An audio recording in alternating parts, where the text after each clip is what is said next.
जय हिंद साथियों, नमस्कार। आप सभी को मैं गुरनाम सिंह आप सभी का IQ स्टडी सेंटर पर हार्दिक स्वागत करता हूं। उम्मीद करते हैं आप सब लोग अच्छे होंगे, बेहतर तरीके से अपनी तैयारी कर रहे होंगे। तो आज हम हिंदी की क्लास नंबर 6 देखने वाले हैं।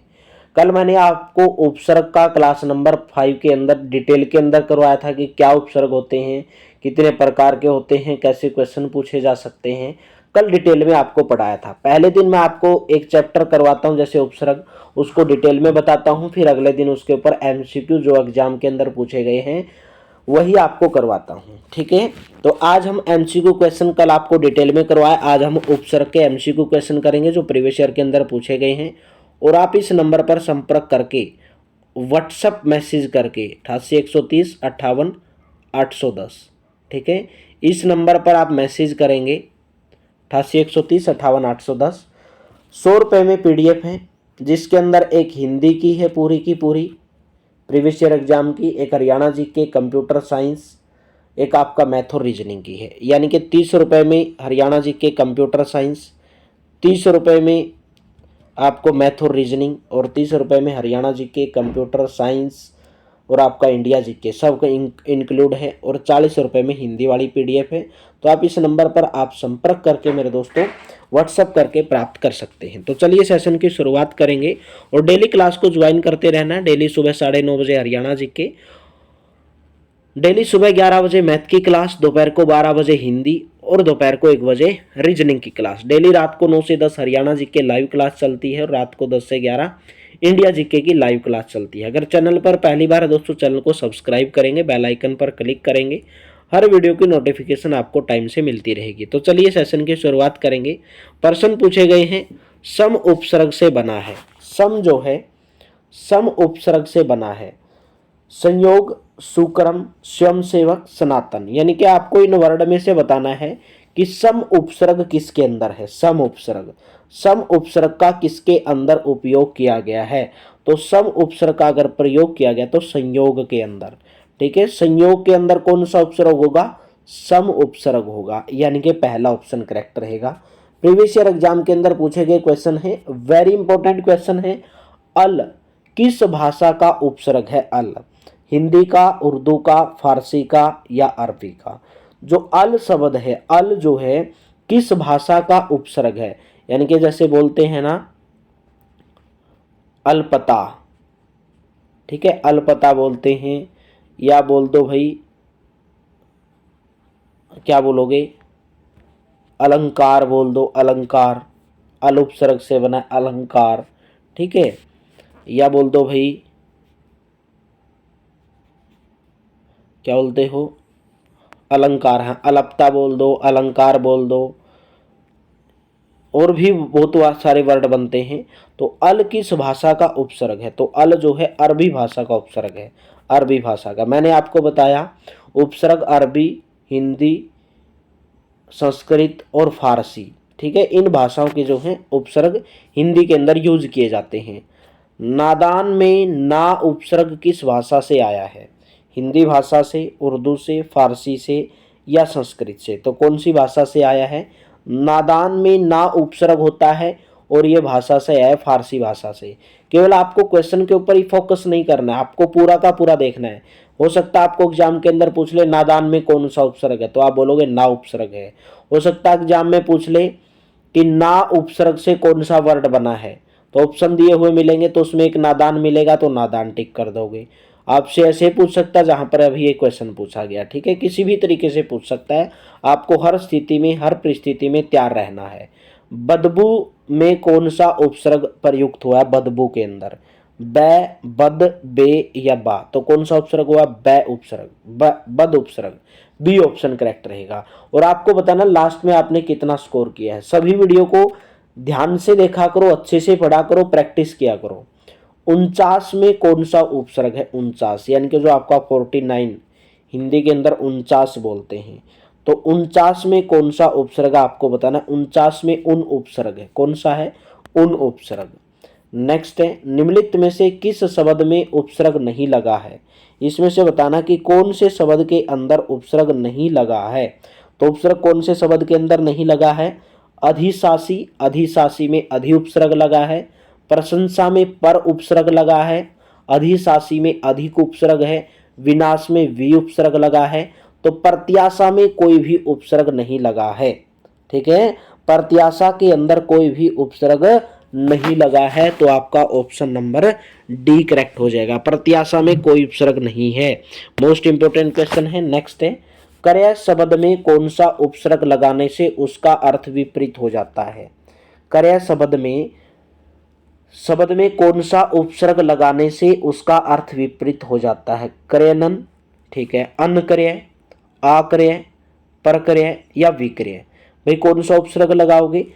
उपसर्ग क्या होते हैं? अगर आप किसी भी शब्द के आगे, कल भी बताया था डिटेल के अंदर, किसी भी शब्द के आगे जो जुड़कर उस शब्द का अर्थ बदल दे, वो होते हैं उपसर्ग। जैसे कल बताया था भाई योग्य शब्द है, अगर योग्य के आगे आप कौन सा उपसर्ग लगा दोगे? अ उपसर्ग लगा दोगे, तो योग्य शब्द का अर्थ ही बदल जाएगा, अयोग्य बन जाएगा।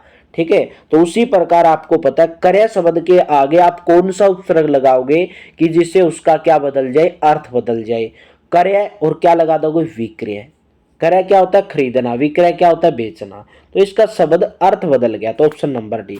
इसलिए तो मैं आपको पहले उसको डिटेल में करवाता हूं, फिर आपके ऊपर एमसीक्यू लगाता हूं ताकि आपको अच्छे से याद हो जाए।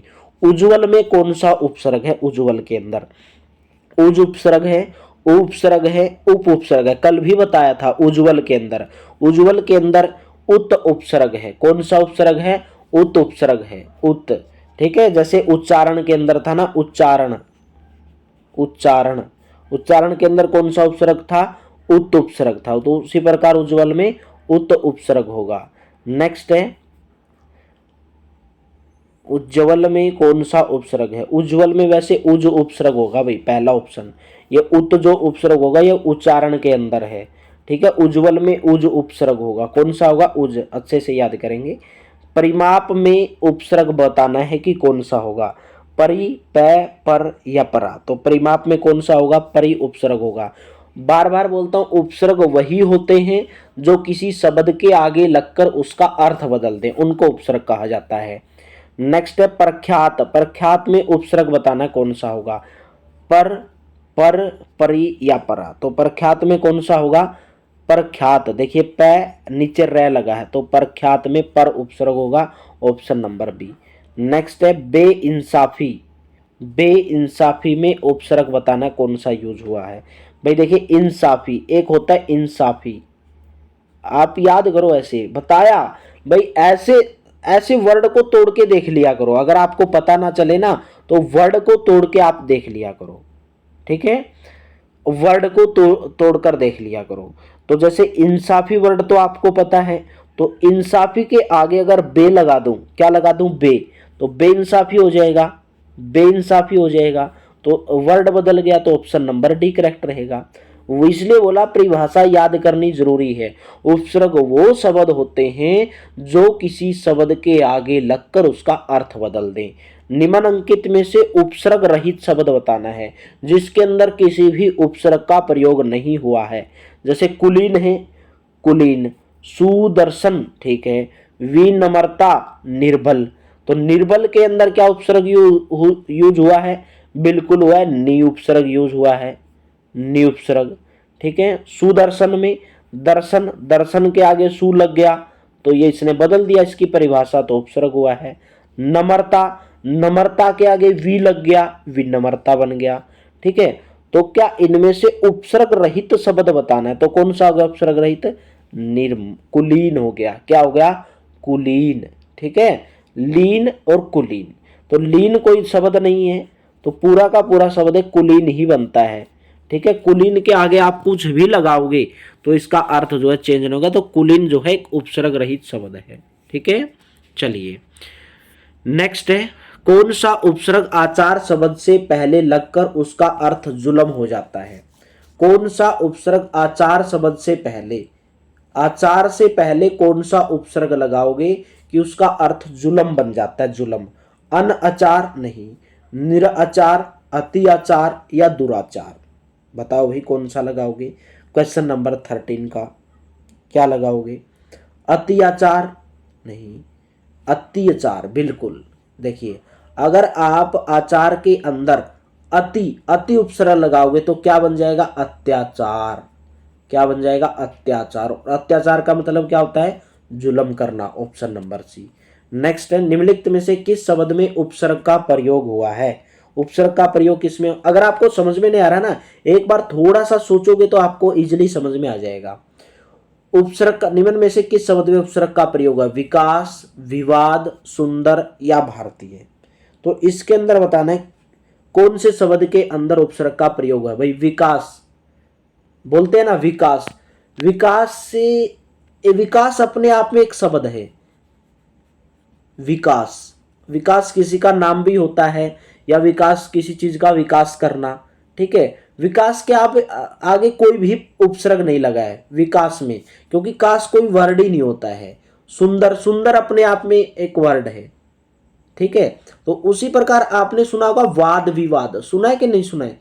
वाद विवाद, वाद विवाद। भाई वाद शब्द के आगे वी उपसर्ग लग के उसने उसका अर्थ बदल दिया, तो आपका बी ऑप्शन करेक्ट हो जाएगा। ठीक है, नेक्स्ट है, जो शब्दांश शब्द के आदि में जुड़कर शब्द के पहले अर्थ को परिवर्तित कर देते हैं उन्हें क्या कहा जाता है? अव्यय कहा जाता है, प्रत्यय कहा जाता है, सर्वनाम कहा जाता है, या उपसर्ग कहा जाता है? जो शब्दांश शब्द के आदि में जुड़कर शब्द के पहले अर्थ को परिवर्तित कर देते हैं तो उनको उपसर्ग कहा जाता है।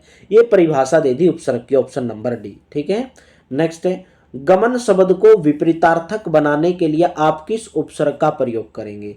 भाई गमन शब्द है, गमन, गमन, आपको इसका विपरीतार्थक बनाना है तो अनुगमन करोगे, या प्रतिगमन करोगे, या आगमन करोगे, या उपगमन करोगे? कि कौन सा उपसर्ग जोड़ोगे कि गमन का क्या बन जाए? विपरीतार्थक शब्द बन जाए। तो गमन और आगमन अलग अलग हो गई, तो आ उपसर्ग अगर इसके अंदर जोड़ोगे तो ऑप्शन नंबर सी करेक्ट हो जाएगा, आगमन। ठीक है, आगमन बोलते हैं ना, आगमन आ गया भाई, तो विपरीतार्थक, गमन का विपरीतार्थक आगमन। ठीक है, चलिए नेक्स्ट बताएंगे, आमिष को विपरीतार्थक बनाने के लिए आप किस उपसर्ग का प्रयोग करोगे? परामिष, अनुआसिम, नियामिष या प्रतियामिष? तो किस उपसर्ग का आप प्रयोग करोगे कि उसका विपरीतार्थक शब्द बन जाए? तो नी आमिष, नी आमिष। ठीक है, नी जमा में आमिष। तो इसके अंदर आप कौन सा उपसर्ग किया, कौन सा उपसर्ग का यूज किया आपने? नी उपसर्ग का यूज किया, तो नीमामिष बन जाएगा। ठीक है, तो आपका कौन सा option? Option number C correct रहेगा। नेक्स्ट है, मूल धातु से पहले जिन शब्दों का प्रयोग किया जाता है उनको क्या कहा जाता है? उनको कहा जाता है उपसर्ग, ऑप्शन नंबर बी। देखिए उपसर्ग की परिभाषाएं भी पूछी जा सकती हैं, जो मैं आपको करवाऊंगा वही पूछा जाएगा, उससे बाहर आपसे पूछा नहीं जाएगा। ठीक है, अगर आपको परिभाषा अच्छे से याद हो जाती है तो कोई बहुत इजीली है, उपसर्ग और प्रत्यय आपके 2 नंबर पक्के हो जाएंगे। सप्रिश्य शब्द को विलोमार्थक बनाने के लिए आप किस उपसर्ग का प्रयोग करोगे? निसप्रिश्य, अनुसप्रिश्य, असप्रिश्य या कुसप्रिश्य? तो कौन से उपसर्ग का इजिली दिख रहा है आपको, कौन से उपसर्ग का प्रयोग करोगे? असप्रिश्य। ठीक है, विलोम बनाना है इसका, सप्रिश्य, सप्रिश्य। किस उपसर्ग का आप इसके ऊपर प्रयोग करोगे कि इसका विलोमार्थक बन जाए? सप्रिश्य क्या होता है? जो किसी चीज को आप जो छू सकते हो, किसी चीज को जो आप देख सकते हो। अगर मैं इसके आगे अस्पृश्यता, अस्पृश्य वर्ड जोड़ दूंगा, अगर अ वर्ड जोड़ दूंगा, अ उपसर्ग जोड़ दूंगा इसके आगे, तो क्या बन जाएगा? अस्पृश्य बन जाएगा, तो इसका विलोमार्थक बन जाएगा। नेक्स्ट है, प्रत्युत्पन्नमति शब्द में कौन सा उपसर्ग है? प्रत्युत्पन्नमति में उपसर्ग, आपको उपसर्ग बताना है इसके अंदर कौन सा उपसर्ग है, तो प्रति उपसर्ग है। प्रति जमा में उत्पन्नमति, क्या बनता है? प्रत्युत्पन्नमति। नेक्स्ट है, अध्यादेश में कौन सा उपसर्ग है? अध्यादेश में अध्य, अधि, अध्या या अधि? आपको मात्राएं का ध्यान देना है, तो अधि, अधि जमा में आदेश, अधि जमा में आदेश क्या बनता है? अध्यादेश। भाई आदेश शब्द के आगे अधि उपसर्ग ने जुड़कर उसका अर्थ बदल दिया, ऑप्शन नंबर बी। नेक्स्ट है, उपहार शब्द में कौन सा उपसर्ग है? उपहार में पर, अ, अन, उप। तो आपको पता है कौन सा उपसर्ग होगा? 22। भाई हार कोई शब्द है, हार। ठीक है, उसके आगे अगर उप उपसर्ग जोड़ोगे तो उसका अर्थ बदल जाएगा, उपहार, ऑप्शन नंबर डी। ठीक है, पर हार कुछ वर्ड नहीं बनेगा। चिरायु में कौन सा उपसर्ग है? चिरायु, ची, चिर, यू या आयु।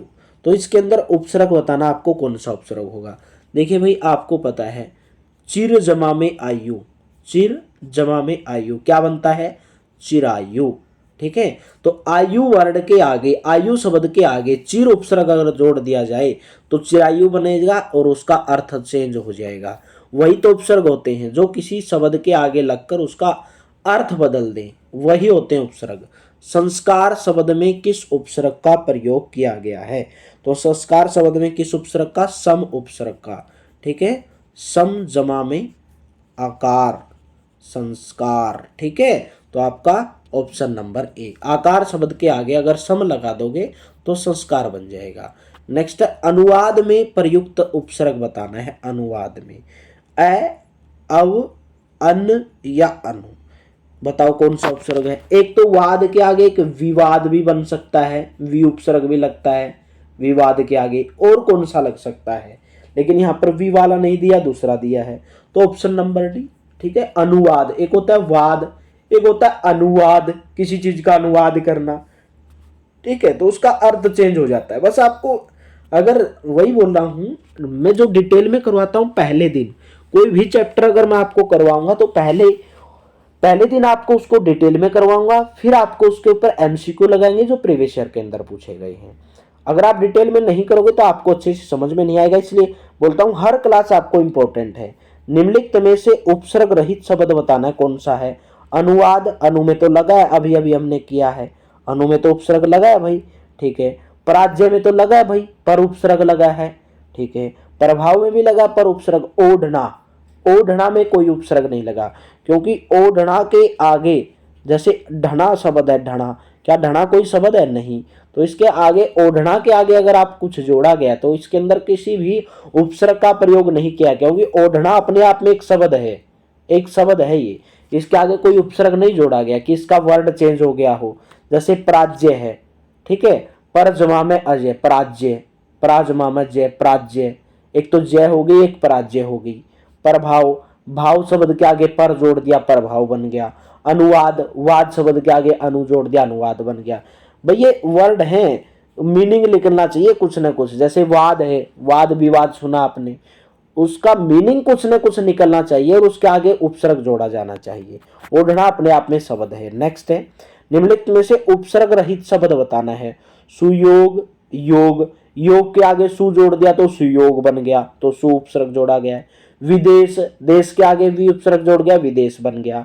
अत्यधिक, अति जमा में अधिक, अधिक शब्द के आगे अति, अति उपसर्ग जोड़ दिया तो अत्यधिक बन गया। तो सुरेश के आगे कोई नहीं जोड़ा गया, ऑप्शन नंबर डी। आपको चलिए अभी समझ में भी आ रहे होंगे, ऑप्शन नंबर डी। ठीक है, सुरेश, क्योंकि रेस अपने आप में क्या है? रेस, रेस थोड़ी कोई वर्ड है, रेस, रेस। कहीं बोलने लग जाओ सर दौड़ है, रेस ना, वो रेस, रेस लगानी होती है, रेस लगानी। रेस अपने आप में, सुरेश के आगे कोई भी उपसर्ग नहीं जोड़ा गया है। नेक्स्ट है, विज्ञान शब्द में प्रयुक्त उपसर्ग का बताना है। विज्ञान में भाई आपको पता है ज्ञान, एक होता है ज्ञान, अगर ज्ञान के आगे मैं वी जोड़ दूं तो क्या बन जाएगा? विज्ञान बन जाएगा। तो कौन सा उपसर्ग जोड़ा गया? ऑप्शन नंबर आपका सी करेक्ट रहेगा। नेक्स्ट है, किस शब्द में उपसर्ग नहीं है? वाद, वाद में तो है भाई, क्योंकि वाद अपने आप में शब्द है और अप उपसर्ग जोड़ दिया तो अपवाद बन गया, तो इसमें तो है नहीं है, बताना है। पराजय में भी है, पराजमा में जय, पराजय। प्रभाव में भी है लेकिन ओढ़ना में नहीं है। ठीक है, ऑप्शन नंबर डी। नेक्स्ट बताएंगे, स्वागत शब्द में निहित उपसर्ग बताना है कि इसके अंदर कौन सा उपसर्ग है। सवा, स, सु या सवा, तो इसके अंदर कौन सा उपसर्ग निहित उपसर्ग है? क्वेश्चन नंबर 30 का। तो सुस्वागत, अगर एक मैं स्वागत लिख दूं, स्वागत, तो इसने बोला है शब्द में निहित उपसर्ग। भाई इसमें आप कौन सा उपसर्ग जोड़ सकते हैं? सवा जोड़ सकते हो, सवा स्वागत नहीं, स सवा नहीं, सु जवा में स्वागत, सुस्वागत। ठीक है, ऑप्शन नंबर सी। नेक्स्ट है 49, 49 शब्द में आपको निहित उपसर्ग बताना है। उन, उ, अन या बड़ा उ, तो कौन सा उपसर्ग होगा इसके अंदर? उन उपसर्ग, यानी कि ऑप्शन नंबर ए करेक्ट रहेगा। नेक्स्ट है अच्छा सुस्वागतम, अच्छा ये वाला स्वागत शब्द में निहित उपसर्ग बताना है। स्वागत में जो है बताया था सु उपसर्ग होगा, ठीक है। जैसे आगत है, आगत शब्द होता है, उसके अंदर अगर सु जोड़ोगे तो स्वागत बन जाएगा, ठीक है। तो इसके अंदर सु उपसर्ग है, इसमें उन है। निजमा में उपसर्ग शब्द नहीं है। नि उपसर्ग से निर्मित शब्द बताना, कौन सा नहीं है। हित, हित तो एक वर्ड होता है, अगर इसके अंदर नी जोड़ दोगे तो निहित बन जाएगा। ये तो अपने आप में मेरे दोस्तों इसके अंदर तो है भाई, नी उपसर्ग है। निकुंज में है, निथन में है या निर्गुण में है, बताओ किसके अंदर नहीं है। किसके अंदर नी उपसर्ग नहीं है, तो किसके अंदर नहीं है, निर्गुण में नहीं है। कुंज एक वर्ड होता है, तो नी जोड़ दोगे निकुंज हो जाएगा। थन, थन तो पता है भाई भैंस के भी थन होते हैं, तो नी जोड़ दोगे निथन हो जाएगा।